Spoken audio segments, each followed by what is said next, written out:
ಆತ್ಮೀಯ ವಿದ್ಯಾರ್ಥಿ ಬಂಧುಗಳೇ, BA 4ನೇ ಸೆಮಿಸ್ಟರ್ನಲ್ಲಿ ಅಧ್ಯಯನ ಮಾಡ್ತಾ ಇರತಕ್ಕಂತಹ ರಾಜ್ಯಶಾಸ್ತ್ರ ವಿದ್ಯಾರ್ಥಿಗಳು ತೌಲನಿಕ ಸರ್ಕಾರ ಮತ್ತು ರಾಜಕೀಯ ಅನ್ನೋ ಶೀರ್ಷಿಕೆಯುಳ್ಳಂತಹ ಪತ್ರಿಕೆಯನ್ನು ಅಧ್ಯಯನ ಮಾಡಬೇಕಾಗಿದ್ದು,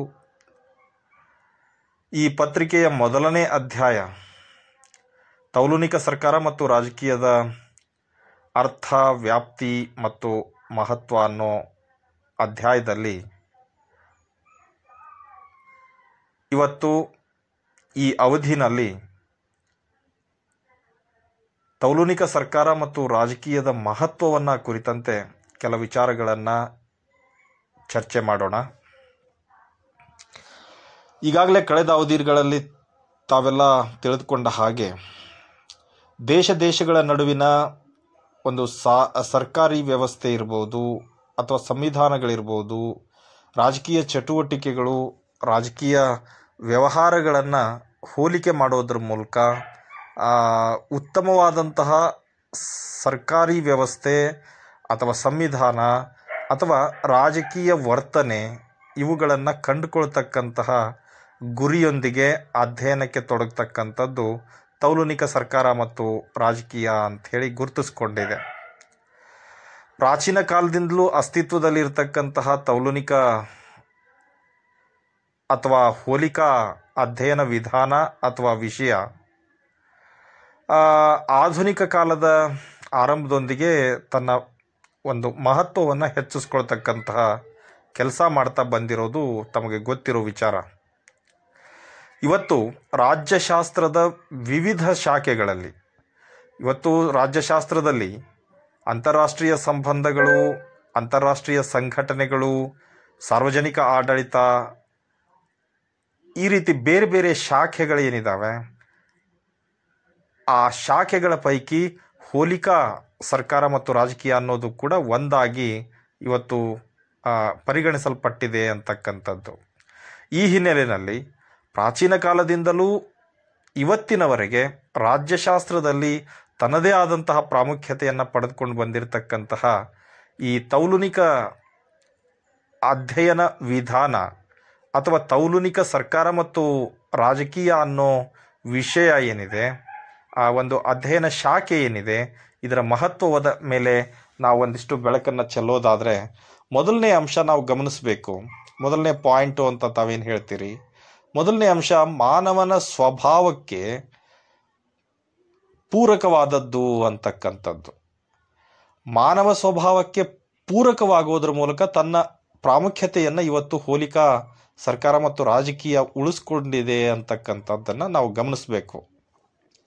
ಅಂದರೆ ಮನುಷ್ಯ ತನ್ನ ನಾಗರಿಕ ಜೀವನಕ್ಕೆ ಮುಂದಾಗೋದ್ರ ಜೊತೆಗೆ ಈ ಹೋಲಿಕೆ ಮಾಡತಕ್ಕಂತಹ ಒಂದು ಪ್ರವೃತ್ತಿಯನ್ನು ಬೆಳೆಸ್ಕೊಂಡು ಬಂದಿದ್ದಾನೆ.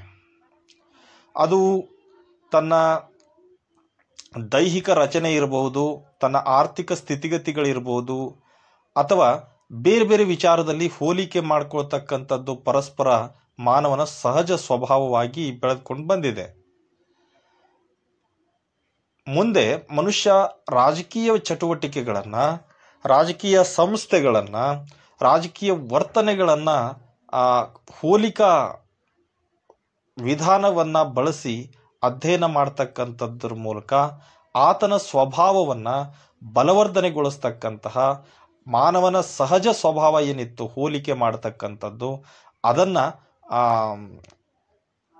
ಪೋಷಿಸ್ತಕ್ಕಂತಹ ಕೆಲಸವನ್ನು ಈ ಹೋಲಿಕಾ ಸರ್ಕಾರ ಮತ್ತು ರಾಜಕೀಯ ಮಾಡಿದೆ ಅಂತಂದರೆ ಪ್ರಾಯಶಃ ತಪ್ಪಾಗೋದಿಲ್ಲ. ಹಾಗಾಗಿ ಮೊದಲನೇ ಅಂಶ ಮಾನವ ಸ್ವಭಾವಕ್ಕೆ ಪೂರಕವಾಗಿದೆ ಅಂತಕ್ಕಂಥದ್ದು.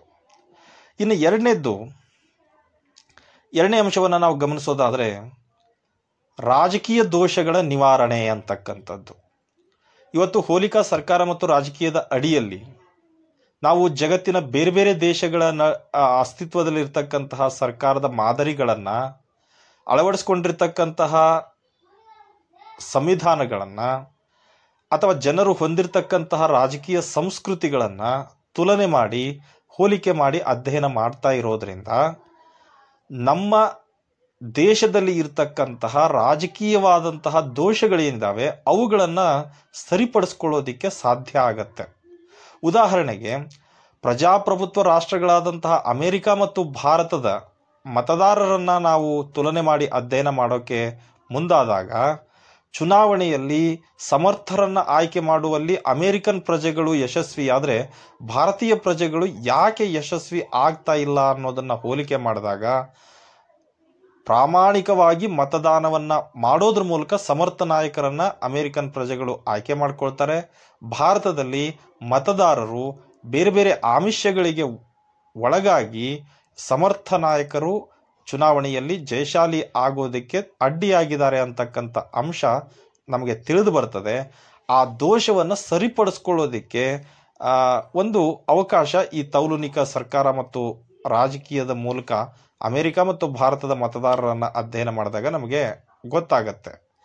ಇದೇ ಮಾದರಿಯಲ್ಲಿ ಸರ್ಕಾರ, ಸಂವಿಧಾನ, ರಾಜಕೀಯ ವ್ಯವಸ್ಥೆಗೆ ಸಂಬಂಧಪಟ್ಟಂತೆ ನಾವು ಬೇರೆ ಬೇರೆ ದೇಶಗಳ, ಜಗತ್ತಿನ ಬೇರೆ ಬೇರೆ ದೇಶಗಳ ಒಂದು ಹೋಲಿಕೆಯನ್ನು ಮಾಡಿ ಅಧ್ಯಯನ ಮಾಡಿದ್ರೆ ನಮ್ಮ ದೇಶದಲ್ಲಿ ಅಥವಾ ಒಂದು ನಿರ್ದಿಷ್ಟ ದೇಶದಲ್ಲಿ ಇರತಕ್ಕಂತಹ ರಾಜಕೀಯ ದೋಷಗಳನ್ನು ಕಂಡುಕೊಂಡು ಅವುಗಳನ್ನು ಸರಿಪಡಿಸಲಿಕ್ಕೆ, ನಿವಾರಿಸಲಿಕ್ಕೆ ಅವಕಾಶ ಆಗತ್ತೆ. ಹೀಗಾಗಿ ದೇಶವೊಂದರ ರಾಜಕೀಯ ದೋಷಗಳನ್ನು ಸರಿಪಡಿಸುವಲ್ಲಿ ಹೋಲಿಕಾ ಸರ್ಕಾರ ಮತ್ತು ರಾಜಕೀಯದ ಅಧ್ಯಯನ ಬಹಳ ಸಹಕಾರಿ ಅಥವಾ ನೆರವಾಗ್ತದೆ ಅಂತಕ್ಕಂಥದ್ದನ್ನು ನಾವು ಗಮನಿಸಬೇಕಾಗತ್ತೆ. ಇನ್ನು ಮೂರನೇ ಅಂಶ, ಸರ್ಕಾರದ ಧೋರಣೆಗಳನ್ನು ರೂಪಿಸಲು ಸಹಾಯಕ ಅಂತಕ್ಕಂಥದ್ದು. ಅಂದರೆ ಇವತ್ತು ಪ್ರತಿಯೊಂದು ದೇಶದಲ್ಲಿ ಸರ್ಕಾರಗಳು ಜನರ ಕಲ್ಯಾಣಕ್ಕಾಗಿ ಬೇರೆ ಬೇರೆ ನೀತಿಗಳನ್ನು, ಧೋರಣೆಗಳನ್ನು ರೂಪಿಸ್ತಾ ಇರ್ತವೆ. ಶೈಕ್ಷಣಿಕವಾದಂತಹ ಧೋರಣೆ ಇರ್ಬೋದು, ಆರ್ಥಿಕ ಧೋರಣೆ ಇರ್ಬೋದು, ಅಥವಾ ಸಾಮಾಜಿಕ ಧೋರಣೆಗಳಿರ್ಬೋದು, ವ್ಯಾಪಾರಿ ಧೋರಣೆ, ಔದ್ಯೋಗಿಕ ಧೋರಣೆ ಇರ್ಬೋದು. ಬೇರೆ ಬೇರೆ ಕ್ಷೇತ್ರಗಳಲ್ಲಿ ತನ್ನದೇ ಆದಂತಹ ಧೋರಣೆಯನ್ನು ಸರ್ಕಾರಗಳು ರಚಿಸ್ತಕ್ಕಂಥ ಕೆಲಸ ಮಾಡ್ತವೆ. ಜಗತ್ತಿನ ಬೇರೆ ಬೇರೆ ದೇಶಗಳ ಸರ್ಕಾರಗಳು ಯಾವ ರೀತಿಯ ಧೋರಣೆಗಳನ್ನು ಅನುಸರಿಸ್ತಾ ಇದ್ದಾವೆ, ಬೇರೆ ಬೇರೆ ಕ್ಷೇತ್ರದಲ್ಲಿ, ಶಿಕ್ಷಣದ ವಿಚಾರದಲ್ಲಿ, ವ್ಯಾಪಾರ, ಪ್ರವಾಸೋದ್ಯಮ, ಹಣಕಾಸು, ಕೈಗಾರಿಕಾ ಕ್ಷೇತ್ರದಲ್ಲಿ ಜಗತ್ತಿನ ಬೇರೆ ಬೇರೆ ದೇಶಗಳಲ್ಲಿ ಅನುಸರಿಸ್ತಾ ಇರತಕ್ಕಂತಹ ಧೋರಣೆಗಳನ್ನು ತೌಲನಿಕವಾಗಿ ಅಧ್ಯಯನ ಮಾಡಿದ್ದೇ ಆದರೆ ನಮ್ಮ ದೇಶದಲ್ಲೂ ಕೂಡ ಅಂತಹ ಒಂದು ಧೋರಣೆಯನ್ನು ರೂಪಿಸ್ಕೊಳ್ಳೋದಕ್ಕೆ ಸರ್ಕಾರದ ಆಡಳಿತಗಾರರಿಗೆ, ಮುಖ್ಯಸ್ಥರಿಗೆ ಸಹಕಾರಿಯಾಗತ್ತೆ ಹೋಲಿಕಾ ಅಧ್ಯಯನ ಅಂತಕ್ಕಂಥದ್ದು. ಉದಾಹರಣೆಗೆ ಹೇಳಬೇಕು ಅಂತಂದರೆ, ನಮ್ಮ ದೇಶದ ಪ್ರಥಮ ಪ್ರಧಾನಮಂತ್ರಿ ಜವಾಹರಲಾಲ್ ನೆಹರೂರವರು ರಷ್ಯಾದಲ್ಲಿದ್ದಂತಹ ಆರ್ಥಿಕಾಭಿವೃದ್ಧಿ ಯೋಜನೆಗಳನ್ನು ಅಧ್ಯಯನ ಮಾಡಿ ಅದನ್ನು ಬೇರೆ ದೇಶಗಳ ಆರ್ಥಿಕ ಯೋಜನೆಗಳಿಗೆ ಹೋಲಿಕೆ ಮಾಡಿ ಅದು ಸೂಕ್ತ ಅಂತ ಕಂಡುಕೊಂಡಾಗ ಭಾರತದಲ್ಲಿ ಪಂಚವಾರ್ಷಿಕ ಯೋಜನೆಗಳನ್ನು ಅನುಷ್ಠಾನಕ್ಕೆ ತರೋದಕ್ಕೆ ಮುಂದಾಗ್ತಕ್ಕಂಥ ಕೆಲಸ ಮಾಡ್ತಾರೆ. ಅಂದರೆ ದೇಶಗಳ ನಡುವೆ ಇರತಕ್ಕಂತಹ ಸರ್ಕಾರದ ಧೋರಣೆಗಳನ್ನು ತೌಲನಿಕವಾಗಿ ಅಧ್ಯಯನ ಮಾಡಿದಾಗ ಉತ್ತಮವಾದಂತಹ ಧೋರಣೆ ಯಾವುದು ಅನ್ನೋದು ನಮಗೆ ಗೊತ್ತಾಗತ್ತೆ ನಾಯಕರುಗಳಿಗೆ. ಆವಾಗ ಅವರು ಅದನ್ನು ಅಳವಡಿಸ್ಕೊಂಡು ತಮ್ಮ ದೇಶವನ್ನು ಅಭಿವೃದ್ಧಿ ಪಥದತ್ತ ಕೊಂಡೊಯ್ಯೋದಕ್ಕೆ ಸಾಧ್ಯ ಆಗತ್ತೆ. ಹಾಗಾಗಿ ಸರ್ಕಾರದ ಧೋರಣೆಗಳನ್ನು ರೂಪಿಸಲು ಸಹಾಯಕ ಈ ಹೋಲಿಕಾ ಸರ್ಕಾರ ಮತ್ತು ರಾಜಕೀಯ ವಿಧಾನ ಅಂತಕ್ಕಂಥದ್ದು ನಾವು ಗಮನಿಸಬೇಕಾಗತ್ತೆ. ಇನ್ನು ನಾಲ್ಕನೇ ಅಂಶ ನಾವು ಗಮನಿಸಬೇಕು, ಸಾರ್ವಜನಿಕ ಆಡಳಿತದಲ್ಲಿ ಸುಧಾರಣೆ ಅಂತಕ್ಕಂಥದ್ದು. ಇವತ್ತು ಪ್ರತಿ ದೇಶವೂ ಕೂಡ ಒಂದು ಅಡ್ಮಿನಿಸ್ಟ್ರೇಟಿವ್ ಸಿಸ್ಟಮನ್ನು ಹೊಂದಿರ್ತದೆ, ಆಡಳಿತ ಯಂತ್ರವನ್ನು ಹೊಂದಿರ್ತದೆ ಪ್ರತಿಯೊಂದು ದೇಶದಲ್ಲೂ ಕೂಡ. ಸೊ ಆ ಆಡಳಿತ ವರ್ಗ ದೇಶದಿಂದ ದೇಶಕ್ಕೆ ಅದರ ನೇಮಕವಿರ್ಬೋದು, ಅದರ ಸಂಘಟನೆ ಇರ್ಬೋದು, ಅದರ ನಿವೃತ್ತಿ ವಯೋಮಿತಿ ಇರ್ಬೋದು, ಅಥವಾ ಆಡಳಿತ ಸೇವಾ ವರ್ಗದ ನಿಯಮಾವಳಿಗಳಿರ್ಬೋದು, ಬಹಳಷ್ಟು ಭಿನ್ನತೆಯಿಂದ ಕೂಡಿರ್ತವೆ. ಜಗತ್ತಿನ ಬೇರೆ ಬೇರೆ ದೇಶಗಳ ಒಂದು ಸಾರ್ವಜನಿಕ ಆಡಳಿತ ವ್ಯವಸ್ಥೆಯನ್ನು ಹೋಲಿಕೆ ಮಾಡಿ ಅಧ್ಯಯನ ಮಾಡೋದ್ರಿಂದ ಉತ್ತಮವಾದಂತಹ ಆಡಳಿತ ಯಂತ್ರ ಎಂಥದ್ದು, ಯಾವುದು, ಅದು ಉತ್ತಮ ಅನಿಸ್ಕೊಳ್ಳೋದಿಕ್ಕೆ ನೆರವಾದಂತಹ ಅಂಶಗಳು ಯಾವ್ಯಾವು ಅನ್ನೋದನ್ನು ಗುರುತಿಸ್ಕೊಂಡು ಅವುಗಳನ್ನು ನಮ್ಮ ದೇಶದಲ್ಲಿ ಜಾರಿಗೆ ತರೋದ್ರ ಮೂಲಕ ನಾವು ಆಡಳಿತಾತ್ಮಕ ಒಂದು ಸುಧಾರಣೆಯನ್ನು ತರಲಿಕ್ಕೆ ಸಾಧ್ಯ ಆಗುತ್ತೆ. ಇವತ್ತು ಪಾಶ್ಚಿಮಾತ್ಯ ದೇಶಗಳಲ್ಲಿ ಆಡಳಿತದಲ್ಲಿ ಪೇಪರ್ಲೆಸ್ ಅಡ್ಮಿನಿಸ್ಟ್ರೇಷನ್ ಇರೋದನ್ನ ಬೇರೆ ಬೇರೆ ದೇಶಗಳಿಗೆ ಅಧ್ಯಯನ ಮಾಡೋದ್ರಿಂದ, ಹೋಲಿಕೆ ಮಾಡೋದ್ರಿಂದ, ಮತ್ತು ನಮ್ಮ ದೇಶಕ್ಕೂ ಆ ಪಾಶ್ಚಿಮಾತ್ಯ ಮುಂದುವರಿದ ದೇಶಗಳ ಒಂದು ಕಚೇರಿ ವ್ಯವಸ್ಥೆಗೂ ಹೋಲಿಕೆ ಮಾಡಿ ಅಧ್ಯಯನ ಮಾಡಿದಾಗ ನಮ್ಮದು ಬದಲಾವಣೆ ಆಗಬೇಕು, ಅವ್ರ ಥರ ನಾವು ಮುಂದುವರಿಬೇಕು. ಈ ಆಫೀಸ್ ಅಂತಕ್ಕಂಥದ್ದು ಇವತ್ತೇನು ಕಾನ್ಸೆಪ್ಟ್ ಇವತ್ತು ಭಾರತದಲ್ಲಿ ಅಸ್ತಿತ್ವಕ್ಕೆ ಬರ್ತಾ ಇದೆ ಕಳೆದ 1 ಅಥವಾ 2 ದಶಕಗಳ ಈಚೆಗೆ.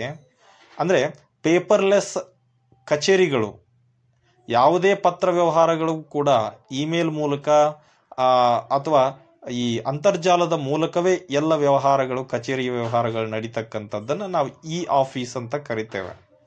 ಈ ಇ ಆಫೀಸ್ ಪರಿಕಲ್ಪನೆ ಜಾರಿಗೆ ತಂದು ಭಾರತದಲ್ಲೂ ಕೂಡ ಪಾಶ್ಚಿಮಾತ್ಯ ರಾಷ್ಟ್ರಗಳ ಥರ ಒಂದು ಪೇಪರ್ಲೆಸ್ ಕಚೇರಿಗಳನ್ನು ಸ್ಥಾಪನೆ ಮಾಡೋ ನಿಟ್ಟಿನಲ್ಲಿ ಈ ತೌಲನಿಕ ಸರ್ಕಾರ ಮತ್ತು ರಾಜಕೀಯ ಒಂದು ಸಹಕಾರಿ ಆಗತ್ತೆ ಅಂತಕ್ಕಂಥದ್ದು. ಈ ರೀತಿ ಆಡಳಿತಾತ್ಮಕ ಸುಧಾರಣೆ ತರುವಲ್ಲಿ ಈ ಹೋಲಿಕಾ ವಿಧಾನ ಅಥವಾ ಹೋಲಿಕಾ ಸರ್ಕಾರ ಮತ್ತು ರಾಜಕೀಯ ಅಂತಕ್ಕಂಥ ಒಂದು ಅಧ್ಯಯನ ವಿಷಯ ಸಹಕಾರಿಯಾಗತ್ತೆ ಅಂತಕ್ಕಂಥದ್ದನ್ನು ನಾವು ಗಮನಿಸಬೇಕಾಗತ್ತೆ. ಇನ್ನು ಮುಂದಿನ ಅಂಶ ಯಾವುದು ಅಂತ ಕೇಳಿದ್ರೆ, ಸಮರ್ಥ ನಾಯಕರ ಆಯ್ಕೆಗೆ ಅವಕಾಶ ಸಿಗತ್ತೆ. ತೌಲನಿಕ ಸರ್ಕಾರ ಮತ್ತು ರಾಜಕೀಯದ ಅಡಿಯಲ್ಲಿ ಜಗತ್ತಿನ ಬೇರೆ ಬೇರೆ ದೇಶಗಳ ಒಂದು ಸಾಧನೆ ಅಥವಾ ವಿಫಲತೆಗಳನ್ನು ನಾವು ಅಧ್ಯಯನ ಮಾಡಿದಂಥ ಸಂದರ್ಭದಲ್ಲಿ ಯಾಕೆ ಕೆಲವು ದೇಶಗಳು ಸಕ್ಸಸ್ಸನ್ನು ಕಾಣ್ತಾ ಇದ್ದಾವೆ, ಜಗತ್ತಿನ ಪ್ರಬಲ ದೇಶಗಳು ಅನ್ನಿಸ್ಕೊಳ್ತಿದ್ದಾವೆ ಅಂತಂದರೆ ಆ ದೇಶ ಹೊಂದಿರತಕ್ಕಂತಹ ಪ್ರಬಲ ಆಕರ್ಷಕ ವ್ಯಕ್ತಿತ್ವದ ನಾಯಕರು ಅನ್ನೋದು ಗೊತ್ತಾಗತ್ತೆ. ಆಗ ನಾವು ಕೂಡ ಸೂಕ್ತವಾದಂತಹ ಸಮರ್ಥವಾದಂತಹ ನಾಯಕರನ್ನು ಹೊಂದೋದ್ರ ಮೂಲಕ ಜಗತ್ತಿನ ನಂಬರ್ 1 ರಾಷ್ಟ್ರಗಳ ಸಾಲಿಗೆ ಬಂದು ನಿಲ್ಲಬೇಕು ಅಂತಕ್ಕಂತಹ ಒಂದು ವಿಚಾರ ನಮಗೆ ಈ ಹೋಲಿಕಾ ಅಧ್ಯಯನ ವಿಧಾನದಿಂದ ಅರ್ಥ ಆಗತ್ತೆ. ಈ ರೀತಿ ತೌಲನಿಕ ಸರ್ಕಾರ ಮತ್ತು ರಾಜಕೀಯದ ಅಧ್ಯಯನ ಏನು ಮಾಡ್ತದೆ ಅಂತಂದರೆ, ಸಮರ್ಥ ನಾಯಕತ್ವವನ್ನು ಆರಿಸ್ಕೊಳ್ಳೋದಿಕ್ಕೆ, ಆಯ್ಕೆ ಮಾಡಿಕೊಳ್ಳೋದಿಕ್ಕೆ ಪ್ರೇರಣೆಯನ್ನು ಕೊಡುತ್ತೆ. ಆ ಸಮರ್ಥ ನಾಯಕತ್ವದ ಅಗತ್ಯಾಂಶಗಳು ಏನು, ಯಾವ ಗುಣಗಳ ಉಳ್ಳಂಥವರು ದೇಶವನ್ನು ಕಾಪಾಡಬಲ್ಲರು ಅಂತಕ್ಕಂಥ ವಿಚಾರಗಳನ್ನು ಮನವರಿಕೆ ಮಾಡಿಕೊಂಡು ಆ ನಿಟ್ಟಿನಲ್ಲಿ ನಾವು ಸೂಕ್ತ ವ್ಯಕ್ತಿಯನ್ನು ಆಯ್ಕೆ ಮಾಡಿಕೊಳ್ಳೋದಿಕ್ಕೆ ಒಂದು ಜಾಗೃತಿಯನ್ನು ಈ ಹೋಲಿಕಾ ಅಧ್ಯಯನ ನಮಗೆ ಕೊಡ್ತದೆ ಅಂತಕ್ಕಂಥದ್ದನ್ನು ನಾವು ಗಮನಿಸಬೇಕಾಗತ್ತೆ. ಇನ್ನು ಇದ್ರ ಜೊತೆಗೆ ಮುಂದಿನ ಮತ್ತು ಕೊನೆಯ ಪ್ರಮುಖವಾದ ಅಂಶ ಯಾವುದು ಅಂತ ಕೇಳಿದ್ರೆ, ವಿಶ್ವದ ಸವಾಲುಗಳಿಗೆ ಪರಿಹಾರ ಅಂತಕ್ಕಂಥದ್ದು. ಇವತ್ತು ಜಗತ್ತಿನಲ್ಲಿ ಎಲ್ಲ ದೇಶಗಳು ಸಾಮಾನ್ಯವಾದಂತಹ ಕೆಲವು ಸವಾಲುಗಳನ್ನು ಇವತ್ತು ಎದುರಿಸ್ತಾ ಇದ್ದಾವೆ. ಇವತ್ತು ಭಯೋತ್ಪಾದನೆ ಇರಬಹುದು, ಅಥವಾ ಕಳ್ಳಸಾಗಾಣಿಕೆ ಇರಬಹುದು, ಅಥವಾ ಸಾಂಕ್ರಾಮಿಕ ರೋಗಗಳಿರ್ಬೋದು. ಇವೆಲ್ಲವೂ ಕೂಡ ಸಾಮಾನ್ಯ ಜಾಗತಿಕ ಸವಾಲುಗಳಿವು. ಇದರ ಜೊತೆಗೆ ಈ ಜಾಗತಿಕ ತಾಪಮಾನ ಇರಬಹುದು, ಇವೆಲ್ಲವೂ ಕೂಡ ಜಾಗತಿಕ ಸವಾಲುಗಳಿವು. ಇಂತಹ ಸವಾಲುಗಳ ನಿವಾರಣೆ ಮತ್ತು ತೀವ್ರತೆಯನ್ನು ಕುರಿತಂತೆ ದೇಶಗಳ ನಡುವೆ ನಾವು ತೌಲನಿಕ ಅಧ್ಯಯನವನ್ನು ಮಾಡಿದಾಗ ಏನಾಗುತ್ತೆ ಅಂತಂದರೆ, ಪರಿಹಾರಗಳು ಕಂಡುಕೊಂಡು ಇಡೀ ಜಗತ್ತು ಸವಾಲುಗಳಿಂದ ಮುಕ್ತಿ ಹೊಂದಲಿಕ್ಕೆ ಸಾಧ್ಯ ಆಗತ್ತೆ. ಒಂದು ಉದಾಹರಣೆಗೆ ಹೇಳಬೇಕು ಅಂತಂದರೆ, ಕೋವಿಡ್-19 ಜಗತ್ತನ್ನೇ ಬಾಧಿಸ್ತಿರ್ತಕ್ಕಂಥ ಸಂದರ್ಭದಲ್ಲಿ ಇಂಗ್ಲೆಂಡು ಅಥವಾ ಯಾವುದೋ ಜರ್ಮನಿ ದೇಶನೋ ಯಾವುದೋ ಒಂದು ಪಾಶ್ಚಿಮಾತ್ಯ ರಾಷ್ಟ್ರ 4ನೇ ಅಲೆ 3ನೇ ಅಲೆಯಿಂದ ಅದು ಲಾಕ್ಡೌನ್ನಿಂದ ಕ್ಲಿಯರ್ ಆಗಿ ಅನ್ಲಾಕ್ ಮಾಡಿಬಿಟ್ಟು ಇವತ್ತು ಸಹಜ ಸ್ಥಿತಿಗೆ ಮರಳ್ತಾ ಇದೆ ಅಂತನ್ನೋದನ್ನು ನಾವು ತಿಳ್ಕೊಂಡಾಗ ನಮ್ಮ ದೇಶದಲ್ಲೇ ಇರ್ತಕ್ಕಂತಹ ಸ್ಥಿತಿಗೂ ಆ ದೇಶದ ಸ್ಥಿತಿಗೂ ಹೋಲಿಕೆ ಮಾಡಿದಾಗ ನಾವು ಸೂಕ್ತವಾದಂತಹ ಕ್ರಮಗಳನ್ನು ಅನುಸರಿಸುವ ಮೂಲಕ ನಾವು ಕೂಡ ಆ ಸವಾಲಿನಿಂದ ಹೊರಗೆ ಬರಲಿಕ್ಕೆ ಸಾಧ್ಯ ಆಗತ್ತೆ. ಈ ರೀತಿ ಜಾಗತಿಕ ಸವಾಲುಗಳು ಏನಿದ್ದಾವೆ ಅವುಗಳಿಂದ ಮುಕ್ತಿಯನ್ನು ಹೊಂದಲಿಕ್ಕೆ ದೇಶಗಳ ನಡುವೆ ಇರತಕ್ಕಂಥ ಆ ಸವಾಲಿಗೆ ಸಂಬಂಧಪಟ್ಟಂತಹ ಒಂದಿಷ್ಟು ತೀವ್ರತೆ ಅಥವಾ ಒಂದಿಷ್ಟು ವಿಷಯಗಳನ್ನು ಕುರಿತಂತೆ ಹೋಲಿಕೆ ಮಾಡಿ ಅಧ್ಯಯನ ಮಾಡೋದು ಸಹಕಾರಿಯಾಗತ್ತೆ ಅಂತಕ್ಕಂಥದ್ದು. ಹೀಗೆ ಕೇವಲ ರಾಜಕೀಯವಾಗಿ ಅಲ್ಲ,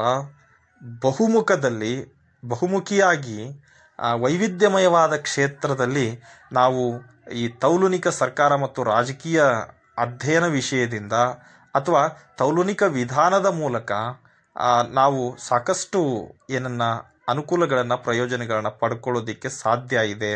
ಈ ಎಲ್ಲ ಪ್ರಯೋಜನಗಳು ತೌಲನಿಕ ಸರ್ಕಾರ ಮತ್ತು ರಾಜಕೀಯ ಅಧ್ಯಯನ ವಿಷಯದ ಪ್ರಾಮುಖ್ಯತೆಯನ್ನು ಬಿಂಬಿಸ್ತಕ್ಕಂಥ ಕೆಲಸವನ್ನು ಮಾಡ್ತವೆ ಅಂತಕ್ಕಂಥದ್ದನ್ನು ನಾವು ಗಮನಿಸಬೇಕು ಅಂತ ಹೇಳ್ತಾ ಈ ಒಂದು ಅವಧಿಯನ್ನು ಇಲ್ಲಿಗೆ ಮುಕ್ತಾಯ ಮಾಡೋಣ.